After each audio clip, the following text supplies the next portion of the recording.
imong unod. Katong giingon ni Solomon. Nga di ang trust in the Lord aron ang imong bukog. Pati bukog nimo maayo gyud na. Mo na mga tao kang mga tiguan nganong nabako naman na sila. Nganong naluya na hinay mo dagan kay ano man, hinay mo lataw kay ano man. Wala na ikusog ang bukog. Tungod ang maro ba kanang unod sa iyang bukog luya na. Eh, siyempre, ayaw ko hinang nadili na mamatay. Ay, mura ragot ka kani atong kinabuhi, mura ragot ni dahon o sagbot. Mo na ang pulong, gikinang ng gayod, ibadlong yun, isulti yun, reproof, uman, purik. Oh. Ang magwawali, kinaang ng gayod, mamadlong. Kung sa may badlongon,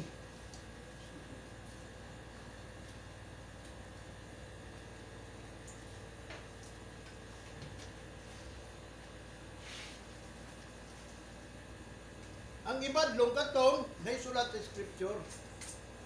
Katong gitudlo ni Jesus Christ.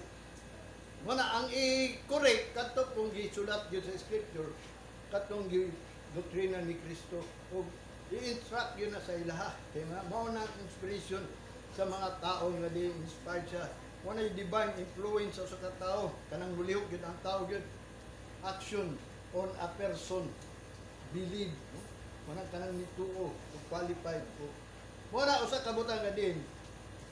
Naatay pulong dapat nga madunggan nga kanang pulong nga din hait. Para anong nga gingon nga ang Kristiyanon dili dapat ma-admit. Di mo mutuwa na. Gusto day mo ma-admit.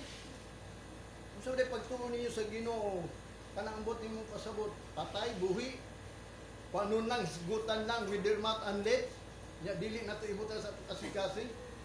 Pabita na ang Ginoo sa tinuod lang ako, musulti ko sa inyo ano. Kani ako tanang mga gipanulti na among gyud ang Ginoo, muingon gulod na among gyud ka. Tinuod man gyud ang Ginoo sa akong kinabuhi, na may mga problema gamay kayo pero masulba dayon.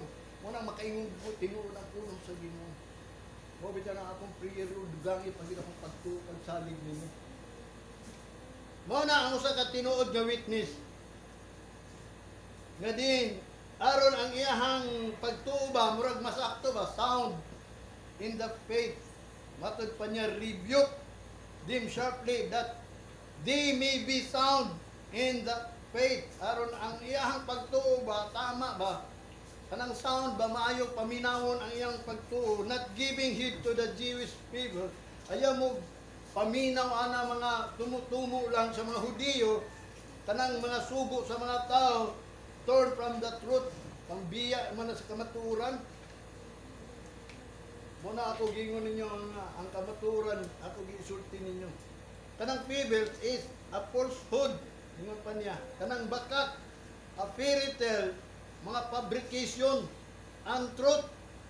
Manang dili tinuod nga gipabrikit lang nga atong una man gud ato nag-eskwela man pug Bible school. Ambot kung tinuod ba itong among tutudlo, basta gitudloan mo sa pagbuhat o pangwali.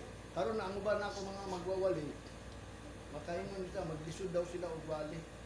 Kanang ambot pasabot, mag-study na po daw, malibog daw sila. Ako silang giingnan ako, pawali ako, isa ka adlaw, buhaton ako. Nga naman, kaya ang tanan akong nabasahan, mo man ako isulti lang ninyo. Kung wala ko mabasahan, magtinumutumo lang ko, isa lang kabersikulo akong kaon, butan lang dayo mga bulak-bulak, mahuman ang service. Pero hinahibawan niya kung unsa gyud ang gitawag og doctrine of Christ. Mo bitaw na kanang feeble is a falsehood na lie, fairy tale, fabrication or untruth.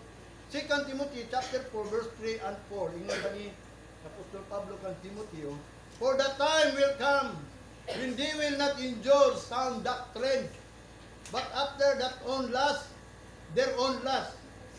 they heap to themselves teachers having aching ears,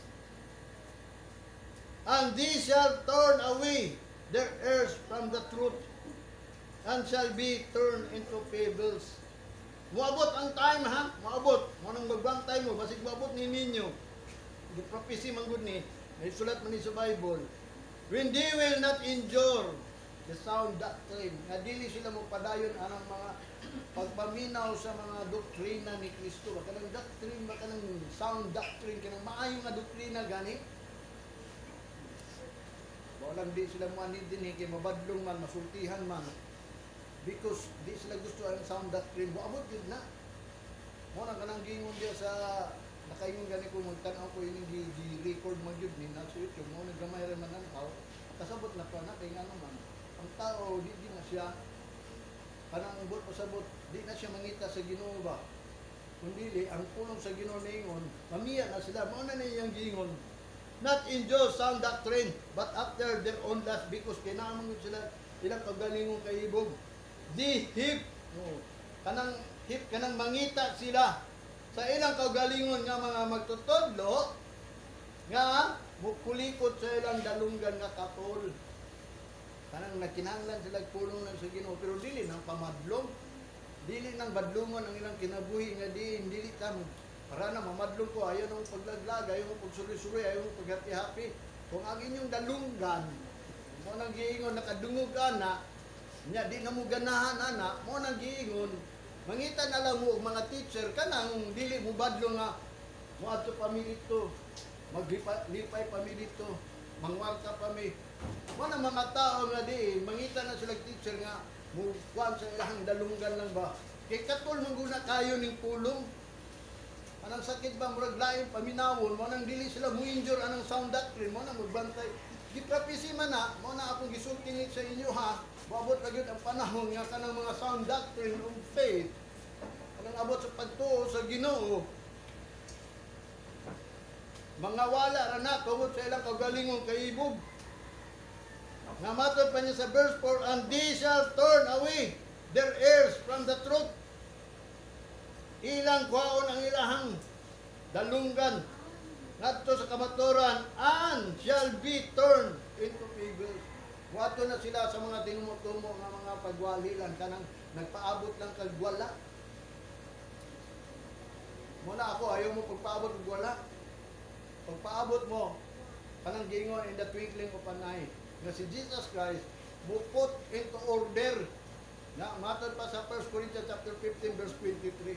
Sa diha nga moabot na ang time nga ibutang na sa ni Jesus Christ ang tanan sa order. Ma-order na ba? Kung sa may order, kanang ang tao, dili na mamatay. Yung pa sa 1 Corinthians, kung imo nang masabtan, nga ang kamatayon, nawala na ang state, nawala na ang victory. Gilamoy na sa immortal, sa incorruptible, ang lawas. In the twinkling of an eye, tanan mailisan. Muna gibutang nga din. Muna iyang gingon dili. They shall turn away their ears from the truth, and they shall be turned into fevers basig. Mapulaan mo paminaw sa akong giwali. Kaya tungod kinipulong sa Ginoo, hait mang kinipulong sa Ginoo.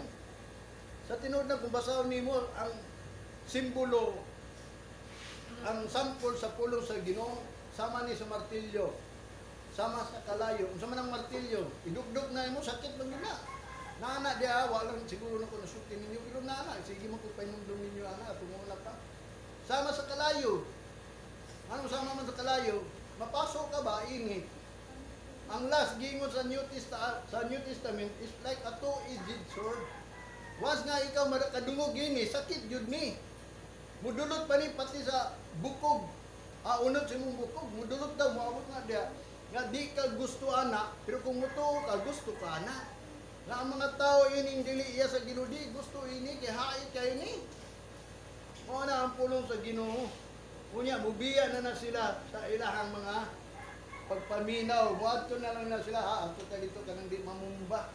Kanang di musulti, pulong sa Ginoo. O na, giingon na dili ha. Prapisina ni Apostol Pablo. Sa Colossians chapter 2, verse 22, which all are perished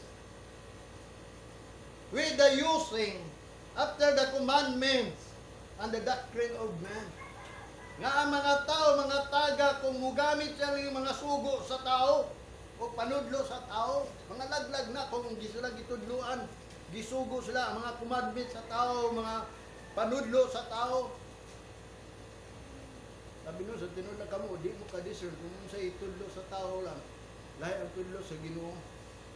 Kung di mo kabaw sa doctrine, di mo kabaw nga kana tudlo ba na Jesus Christ, tudlo ba na sa tao, Wala aron may bawa na to kay ang mga nagagamit manggod na kanang mga sugo lag tao, mga panudlo lag tao, mga laglag na sila. Wala ako kung inyong tan-awon ako nagtudlo ba kog mga tudlog tao, kan Jesus Christ niya kung ingon ninyo doctrine of Christ. Wala kanang doctrine is ang meaning ng doctrine ha. Aron may bawa na to na unsa man day gitudlo ni Jesus Christ mao ni the teaching of Christ, the doctrine. Ang meaning sa doctrine is a principle or position or the body of principles. Lawas na sa principles yun kung sa mga prinsipyo yun sa pulong sa Ginoo. Kanang principles is matod pa niya the statement of fundamental. Kung sa mga fundamental nga buot pasabot sa wali yun ining pulong sa Ginoo. Kung sa may fundamental yun kung sa mga statement nga gisulti sa Bible. Eternal life, kanang eternal life, dili lagi mamatay. Mo na ang statement, mo na ang doctrine, mo na gingon ni Jesus Christ, mo na gipahayag niya. Pero niingon si Jesus Christ, they did not comprehend. Wa nila nasabtan ang light.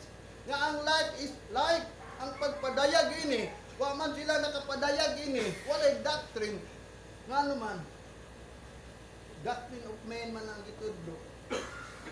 Muna, umingon yung po ninyo, ang atong pagpangalagad because of life. Eternal life, bagay, anong mga lagad, mga matay, mga deta. Muna, kumingon ninyo, nangalagad ta, kay aron dili ta mamatay, aron makaabot ta sa ulahing adlaw. Kay ulahin pa man ang kaluwasan, doon na may tulog ka kaluwasan, giluwas ta gito sa nangnaling kamatayon, luwason ta niya sa atong mga kasalanan karon, He is faithful and just to forgive us. Ang iyang kong pagbalik, dili na abot ng sala, kundi dili abot na sa kaluwasan yun nato, the final ba? Walang dunay tulog ka kaluwasan. The past, the present, and the future. Walang gingon dito sa 1 Timothy, chapter 1, verse 10. Wala usay ang tao ba? 1 Corinthians ito, or 2 Corinthians, yung pa na Apostol Pablo. Tulog ka klaseng kaluwasan, ayaw mo pagsalig, ayaw yung nagpagdawat mo sa Ginoo, luwas ka na. Nung nagkasala ka, huwag ka nang umpisal, maabtan ka sa Ginoo, mailisan ka ka. Huwag ka diri, kapag mo sa nang sala, transgression of law, huwag mo tumana ang pulong sa Ginoo, sala mo na. Nga ang Ginoo, naglukat ni mo. Bitaw ng paglukat sa Ginoo na ito, bitagaan tag life of healing, life of kanang gitawag strength and life of power. Ang tanang mga Kristohanon powerful na. Wa mo ka-experience na. O bitaw usahay ang tao mahadlok, di mo ana kay hadlok. Sabi mo sa tinuod lang atong una gingnan ta bitaw mo mahadlok og ngit-ngit. Di ko matubilig ako ra isa. So karon bisag asa ko pagtuon.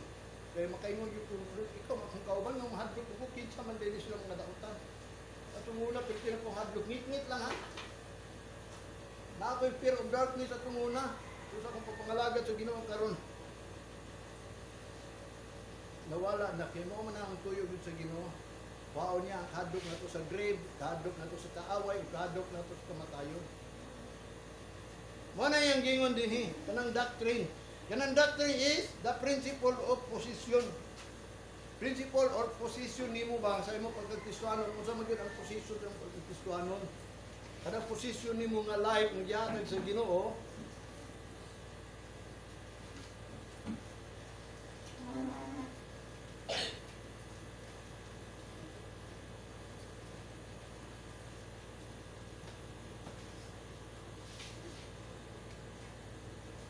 sa 1 Timothy chapter 4 verse 13 ingon pa niya din till I come, give attendance to reading, to exhortation, to doctrine. Matod pa niya Apostol Pablo kang Timoteo. Sa diya nga ako moabot, hinanglan na mo diya sa pagbasa, sa pagwali, sa mga doktrina. Kaya ang doctrine, mo nang gingon, is the most important yun sa tao, kanang gitudlo, kanang fundamental yun about aning Bible. Wa sila kabawon sa ning doctrine, that is the fundamental nga gisulti yun sa Bible mo nang statement niya ba nga life by life. Kasi gingon sa John 3:16, siya ro ko din dito kasabot ang John 3:16. For God so loved the world that He gave His only begotten Son, whosoever believeth on Him should not perish. Kanang perish, mamatay na, kamatayo na. But have everlasting life. Makabaton kag life kung dili ka ma-perish. Kung mo believe ka, di ka mo perish, pero makabaton kag life, o makabaton kag yung life. Muna ibot pasabot niya. Muna ang fundamental, muna ang doctrine ni Kristo. 1 Timothy chapter 4 verse 16. Take heed unto thyself and unto the doctrine. Continue in them. For in doing this, thou shalt both save thyself and them that hear them. Matod pa niya, pagbantay kamo sa inyong kagalingon o ngadto sa mga pagpanudlo, padayon mo ana, kay kung magbuhat mo ana, nga matod pa niya, ang imuhang kagalingon maluwas o ang mga naminaw. Muna ako, nagpadayon yung ko ini sa doktrina sa Ginoo. E nga naman, kung magbuhat ko ini, maluwas niya akong kagalingon o ang naminaw. Ang naminaw. Sa Hebrews chapter 6, verse 1, kita karon na naman to sa last days. Muna akong gikagulan nga din ng tao, wala gyud ni grow. Dapat mo grow man ta. Ingon sa Bible ba? Kinahanglan mo grow ta sa knowledge, mo grow ta sa faith, mo grow ta sa love. Grow in the knowledge of the grace of God. Grow in love and in faith. Grow gyud ta sa pagtuo. Dili ka mo tubo ang pagtuo. Mabitaw na example ni Jesus Christ kung ang imong pagtuo sama sa lisod sa mustasa. Gamay ra gani ng lisod sa mustasa. May sama ba budak ko sama lang sa lisod sa mustasa. Unsay katumbas ana? Ang bukid pwede nimo sugon nga adto sa kapatagan. Ang patag mahimong bukid. Ang bukid mahimong patag. Pwede da ingong gingon ni Jesus Christ mismo. Kung ang imong pagtuo, diya kung di mo tubo imong pagtuo. Kaya nga naman sa pagtubo ana nga diin ang pulong sa Ginoo, murag imong kasing-kasing. Batuon man, mabitaw na example ni Jesus Christ sa upat ka kasing-kasing naay kasing-kasing nga murag agianan, murag karsada bisag butangan na nimo og liso, di na mo tubo, matumbad yun na, magian pa naglanggam daw, kaunon pa na mawala ang pulong sa Ginoo. Kaya ang pulong sa Ginoo sama sa liso. Nya naigibo-bu dito sa batuan, mutubo lang kadyot, dili makagamot kay nga naman puro bato, maibot dayon. Nya katong naa sa tunok, mo nang giingon nga nakakuan punuhay siya, nakaturok siya sa ilalom pero di siya katubo kay naa may daghang tunok. Mao sad na nga ang tao daw kuno nga ang iya kasing-kasing murag tunokon kay makadungog kay sa pulong sa Ginoo, naglumos tungod kay sige manggubakasyon. Sige maguglipay-lipay, manang gingon si Jesus Christ. Basig ma-overcharge mo. Magbantay mo nga ma-overcharge mo kay ma-unaware naman mo sa pagbalik sa Ginoo. Mo bilang naging sa biwat school. Magtukaw kita. Mo na yang gingon dinhi nga din. Take heed unto thyself, unto the doctrine, continued in them. For in doing this, thou shalt both save thyself and them that hear.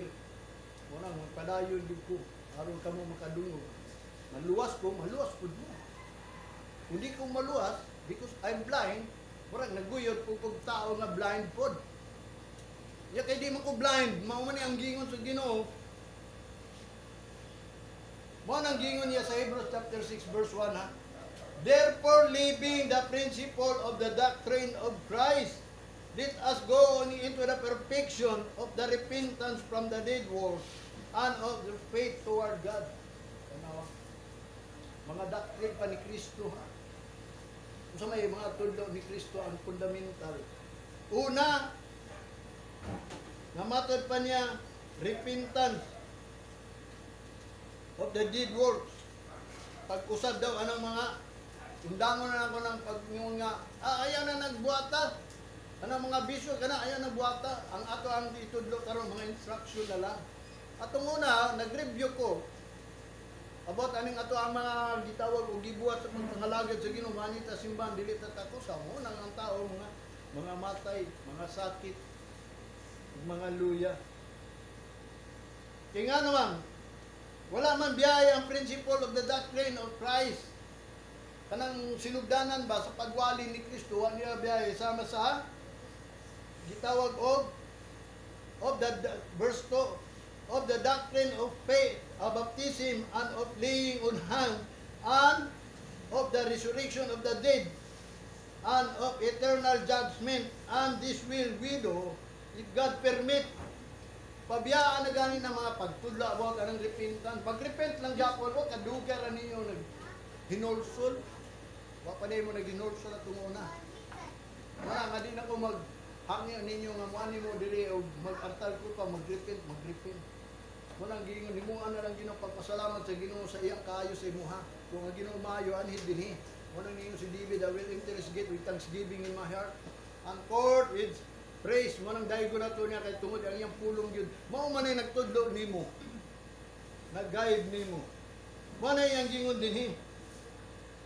Nga matod pa niya, living the principle of the doctrine of Christ. Biyaan na nato na. Wato ta dito sa hingpit na ba? Kinanglan ma-matured na ta. Ayaw na ng katungunan, ngunana pa mong binuhatan karon, ngunana lagyapon. Biyain na na. Pero kung ang magwawali, matod pa niya, may tungod niya sa magwawali of the doctrine of the baptism, ibadlong yun na, ayun ang pagpabautismo ng mga tao. Sige lang bautismo. Hapit na mubalik ang Ginoo, bautismohan pa ka. Hapit na mubalik ang Ginoo, tudloan pa ka sa pag-repent. Ang gusto sa Ginoo, kinahanglan ma-perfect na ta. I-perfect na na, kaya hapit na mubalik ang Ginoo. Pero kung i-permit sa Ginoo, if God permit, matod pa niya, and this will we do, if God permit. Kinahanglan yun ang permit yun sa Ginoo, ha? Permiso ba? Kanang, kung mutugot ka Ginoo, na may magpabautismo, o di, bautismohan, kay naaman, pero kinahanglan, maubitan na kanang usay bautismo ba, usay ang tao, kasabot anong bautismo, kung usay Ginoong bautismo.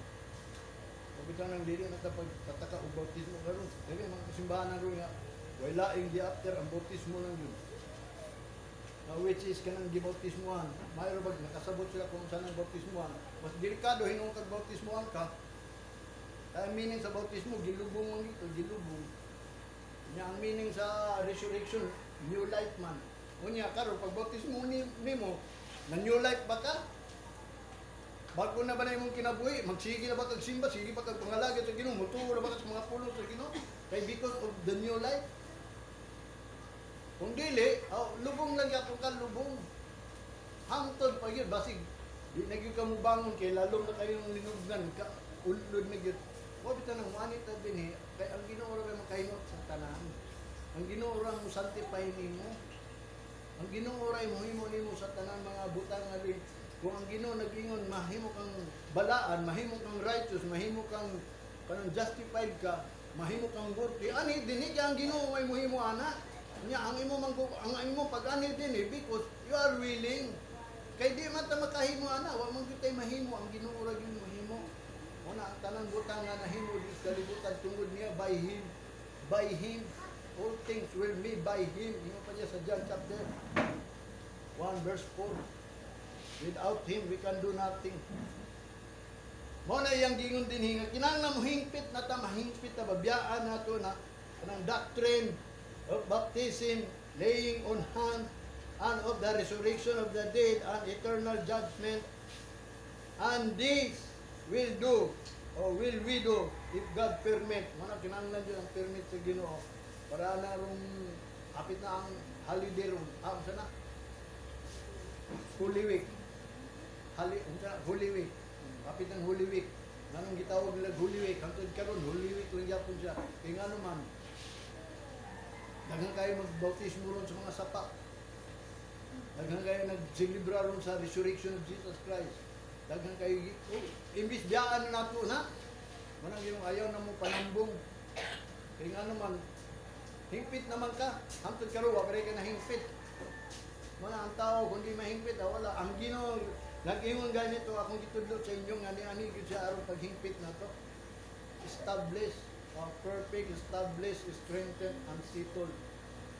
Ngunit ang sawa nimo, mo itong gingon ni Jesus Christ, sa diya nga ni si Jesus Christ, gingon niya ang mga tao, mga Hudyo, be perfect because even your Father in heaven is perfect. Maghingpit mo, kanang sabot yung pagtuba nga, pundar na ba, grow na ba, anang gayong rooted and grounded na, aron di na mataro kay uyugon mong yun sa Ginoo. Wala ang Ephesians chapter 4 verse 11 and 16 nag-ingon siya. And he gives some apostle and some prophets and some evangelists and some pastors and teachers. Bakit o why? Verse 12, for the perfecting of the saints, for the work of the ministry, for the edifying of the body of Christ. Verse 13, till we all come in the unity of faith. Kinang mahiusa ito sa pagtuo. And of the knowledge of the Son of God, into a perfect man, and to a measure of the stature of the fullness of Christ. And we henceforth be no more children, tossed to and fro, and carried about with every wind of doctrine by the sleight of men and cunning craftiness, whereby they lie in wait to deceive. But speaking the truth in love, me grow up into him in all things, which is the head, even Christ. Verse 16, from whom the whole body fitly joined together and compacted by that which every joint supplieth, according to the effectual working in the measure of every part, make it increase of the body into edifying of itself in love. Diya sa love yun sa Ginoo. Nga, abi ni mo, kinanglan, mahiad to yun sa love sa Ginoo. Nga kaning pagpangalagad sa Ginoo, inyo na ning higugmaon. Kabaw ba mo mahigugma ni? Pagpangalagad sa Ginoo. Ingon pa ni Apostol Pablo, kung kaniadto daw kuno si Solomon nag-ingon, the conclusion of the whole matter of this book is to fear God. Si Apostol Pablo po nag-ingon, the end of this commandment is to love. Ang katapusan ining mga sugo, ang paghigugma nimo. Kung ikaw mahibalo ka na sa tanan sugo, mahigugma na ka sa Ginoo. Kung wa pa ka nahigugma sa Ginoo, wa pa siguro ka nakahibaw ining pulong sa Ginoo. Mao na nga ang gusto niya, aron mahingpit ka, nga matod pa niya ma-join o ma-edify ang body of Christ. Hantod nga ma-unity ta sa pagtuo o sa kahibalo diya sa anak sa Dios o mahimot ang hingpit nga tao pinaagi sa sukod sa stature of the fullness of Christ, pinaagi sa kuan ni Kristo ba, pagpangalagad ni Kristo. Nga matod pa, from whom the whole body fitly joined. Mo